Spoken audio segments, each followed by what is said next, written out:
एक व्यक्ति एक बार मुकदमा में फंस गया और एक दिन वो जज थे, उनके निकट के थे, उनसे परिचय था। जज ने उनको कहा कि अब तुम्हारी बारी आने वाली है, समय आने वाला है, तो किसी मित्र को, किसी साथी को गवाही देने के लिए बुला सकते हो। उन्होंने कहा हाँ, मेरे 3 मित्र हैं, मैं बुला सकता हूँ। और फिर कुछ दिन के बाद में वो अपने मित्रों से मिलने गया तो पहले 2 मित्र से बहुत ही ज़्यादा निकटता थी उनकी, बहुत ही सुंदर प्रेम था और उनको विश्वास था कि दोनों मित्र जाएंगे और गवाही देंगे और मुझे रिहा कर देंगे। पहले मित्र जिससे बहुत ज़्यादा लगाव था, उनके पास गया और जा कर के कहा, मित्र जी, मैं मुकदमा में फंस गया हूँ और बारी आने वाली है और गवाही देने की बात है, क्योंकि जज साहब ने कहा था वो पक्ष वाले उनको गवाही दे दिए और उनकी बारी हो गई, अब आपकी बारी है। तो उन्होंने कहा कि मेरी बारी आने वाली है, क्या आप गवाही दे सकते हैं, मुझे बचा सकते हैं। तो उसके पहले मित्र जिससे ज़्यादा निकटता थी, उन्होंने कहा कि मित्र जी, मुझे क्षमा करना, मैं एक कदम भी साथ नहीं दे सकता, नहीं जा सकता। तो उनको बहुत दुख हुआ। उसी को ज़्यादा मित्र माने थे, निकट के माने थे, एक कदम सजा भी नहीं सकते, साथ भी नहीं दे सकते दुख के समय, विपत्ति के समय। वो दुखी होकर के गया और दूसरा मित्र के पास गया और दूसरा मित्र से वही बात कहा कि मुकदमा में पारी आने वाली है, आप गवाही दे करके मुझे बचा लेंगे। तो दूसरा मित्र कहता है, मित्र जी, मैं कचहरी तक जाऊंगा और अंदर नहीं जा सकता, मुझे क्षमा करना। तो उनको बहुत दुख हुआ। कचहरी तक जाएंगे तो क्या जज साहब बाहर आएंगे गवाही देने के लिए, गवाही लेने के लिए और न्याय सुनने के लिए? उन्होंने कहा कि आप अंदर जा नहीं सकते, तो कचहरी तक जाने की क्या जरूरत है। उन्होंने कहा नहीं, कचहरी तक तो मैं जा सकता हूँ और जाऊँगा, लेकिन मैं अंदर नहीं जा सकता, मुझे क्षमा करना। वो व्यक्ति बहुत दुखी हुआ कि जिसको एकदम मित्र माने थे, निकट के माने थे, वो दुख और विपत्ति के समय साथ नहीं दे सके और कचहरी के समय गवाही देने के लिए अदालत तक जा नहीं सके। और तीसरा मित्र था उनका, जिनसे उतना ज़्यादा प्रेम नहीं था, लगाव नहीं था और समय समय से मिलना होता था, बातचीत होती थी समय समय से। उनके पास गया तो तीसरे मित्र ने कहा, सही बता, तुमसे तो कोई गलती नहीं हुई है। उन्होंने कहा, मैं कसम खा के कहता हूँ कि मुझसे कोई गलती नहीं हुई है, मुझसे कोई भूल नहीं हुई है, मुझे फंसाया गया है। तो उन्होंने कहा, मैं जाऊंगा, गवाही दूंगा और तुम्हें रिहा करूंगा। मेरा कर्तव्य है कि इस समय दुख और विपत्ति के समय साथ देना, मैं जाऊंगा। और तीसरा मित्र ऐसा कहा। उस व्यक्ति को बहुत खुशी हुई, जिससे निकटता नहीं रही, प्रेम नहीं रहा, ऐसे ही कभी कभार मिलना होता था, लेकिन दुख और विपत्ति के समय यही मित्र साथ देने जा रहे हैं।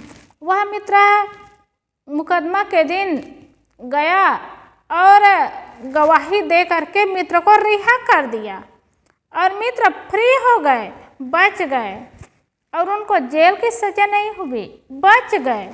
उनके अंदर से बहुत खुशी, बहुत प्रसन्नता हुई। जिनको एकदम सीने में बांध करके रखता था और सीने के मित्र समझता था, वह एक कदम भी जा नहीं सका, साथ भी नहीं दे सका। लेकिन ये मित्र वहाँ तक गया और जा कर के गवाही भी दिया और मुझे मुकदमा से बचा भी लिया। सज्जनों, ऐसे ही हर व्यक्ति के 3 मित्र होते हैं और हम पहला और दूसरा मित्र से हर व्यक्ति प्रेम करते हैं, और तीसरा मित्र से उतना ध्यान नहीं देते, उतना लगाव नहीं रखते, लेकिन साथ देते तीसरा मित्र ही देते हैं। 3 मित्र कौन है? पहला धन है, दूसरा कुटुंब है, तीसरा धर्म है। इन्हीं से तो प्रेम होता है, इन्हीं से तो लगाव होता है। पहला धन से, आदमी को धन से कितना लगाव होता है। धन के लिए लड़ाई झगड़ा होता है, धन के लिए तू मैं की लड़ाई होती है। धन के लिए आदमी क्या क्या नहीं करते और इसीलिए समस्या रहती है, बहुत ज़्यादा लगाव धन के लिए। लेकिन वो धन समस्या और विपत्ति और दुख के समय ना एक कदम भी साथ नहीं देता। गोदरेज का पैसा गोदरेज में रह जाता है, बैंक का पैसा बैंक में रह जाता है, एक कदम भी वो पैसा साथ नहीं देता। उसी धन के लिए आदमी को इतना अहंकार होता है, लेकिन वो दुख और विपत्ति के समय वो चल करके साथ नहीं दे सकता। दूसरा मित्र होता है कुटुंब। कुटुंब के लिए आदमी के मन में कितना अहम भरा रहता है, मेरे इतने बच्चे हैं, इतने परिवार है, इतने लोग हैं, वो कुटुंब से कितना मोह होता है। और वही कुटुंब के नाते भी आदमी अनाचार अत्याचार पापाचार भी करते हैं, धर्म को भी भूल जाते हैं, कर्म को भी भूल जाते हैं। लेकिन सज्जनों, वो कुटुंब कहाँ तक साथ देते हैं?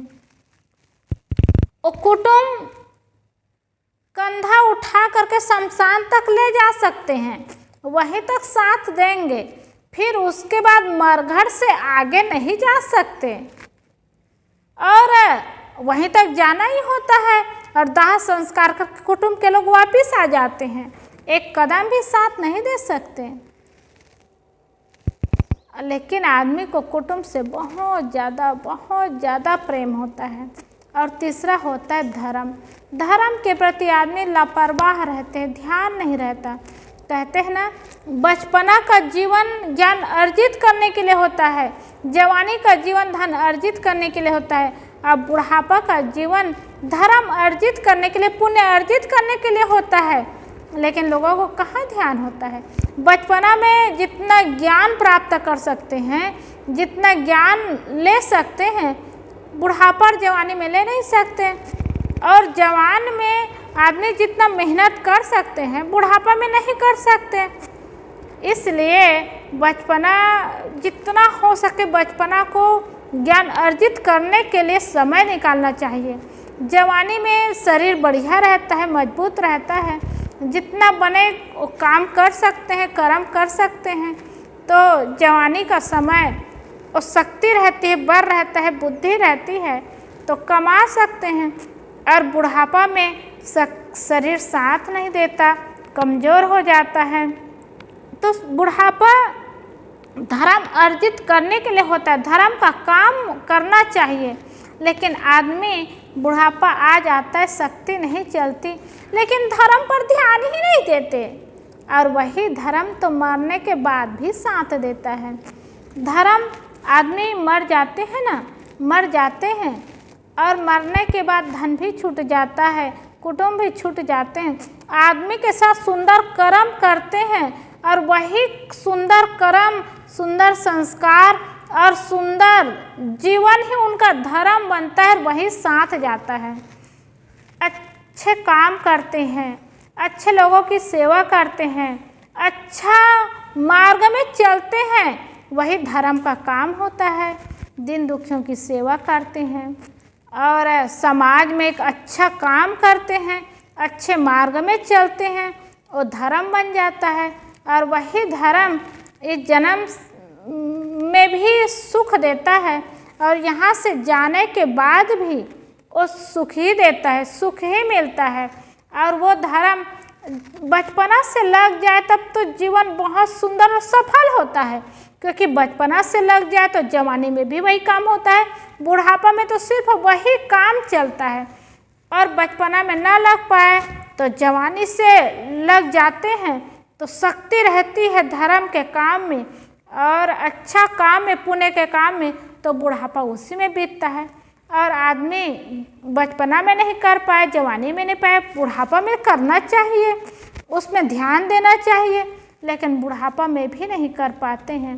तो मरने के समय रोते हुए पछताते हुए इस दुनिया से जाते हैं। जब जन्म लेकर के आए तब भी रोते रोते आए हैं, जिए हैं तब भी रोते रोते जिए हैं, और जा रहे हैं दुनिया से तब भी रोते रोते जा रहे हैं। ये जीवन की क्या सफलता हुई। इसलिए जीवन मिला है तो अच्छा कमाई करें। रोते रोते आना तो मजबूरी होती है, लेकिन रोते रोते जीना मजबूरी नहीं है। समझदारी अच्छी करे, काम अच्छा करे, जीवन अच्छा जिए तो अच्छा से जीवन जिए, और इस दुनिया से जाए तो रोते रोते जाए, पछताते पछताते जाए। ये कौन सी बुद्धि है, क्या सफलता है। इसलिए जीवन रहते रहते जीवन का हर काम अच्छा से करे और हंसते मुस्कुराते प्रसन्नता पूर्वक इस दुनिया से जाए, ये जीवन की सफलता है। इसलिए बुढ़ापा के समय में धर्म, भक्ति और कल्याण का काम करें, क्योंकि वही मरने के बाद में साथी भी होता है, साथ में जाने वाला भी होता है। जीवन में भी सुख देता है, मरने के बाद भी वही संस्कार बनाता है। और ये तीसरा साथी होता है, और ये तीसरा साथी को आदमी ध्यान नहीं देते ना, तो जीवन में भी आते हैं तो भी सुंदर जीवन पा करके जाते हैं ना, तो पछताते हुए, रोते हुए, बिलखते हुए जाते हैं। क्या फायदा। इसी यहाँ बालोद में एक व्यक्ति का शरीर छूटा तो बहुत लोग याद कर रहे थे कि वो धर्म के काम में बहुत लगे और धर्म का काम ही किए। उनके घर के बेटे बहू सब संतुष्ट है, खुश है, प्रसन्न है। और ऐसे व्यक्ति जब गए ना, तो मरते समय वो बेटी बेटा ऐसे याद करते करते नहीं गए, वो सद्गुरु को याद करते करते, सद्गुरु का स्मरण करते करते दुनिया से गए। ऐसे व्यक्ति का जीवन सफल होता है सज्जनों। इसलिए हम थोड़े दिन के लिए इस दुनिया में आए हैं, और आए हैं तो अच्छा काम करें, अपने जीवन को अच्छा बनाएं, धर्म का काम करें और सफल जीवन बनाएं। और धर्म का काम करने के लिए अपने कर्म को सुंदर बनाएं, पवित्र बनाएं, निर्मल बनाएं। जब कर्म सुंदर बनता है, पवित्र बनता है, निर्मल बनता है, तो वही धीरे धीरे धर्म बनता जाता है, और धर्म बनता है तो अपने से सामने वालों को सुख मिलता है, संतोष मिलता है, शांति का मार्ग होता है। इससे खुद का जीवन सुंदर बनता है। इसलिए अपने जीवन को सुंदर बनाए, सुखमय बनाए, प्रसन्नमय बनाए, और धर्म को अपना साथी बना करके धर्म के मार्ग में चले तो जीवन सुंदर और सुखमय होगा। बोलिए सद्गुरुदेव की जय।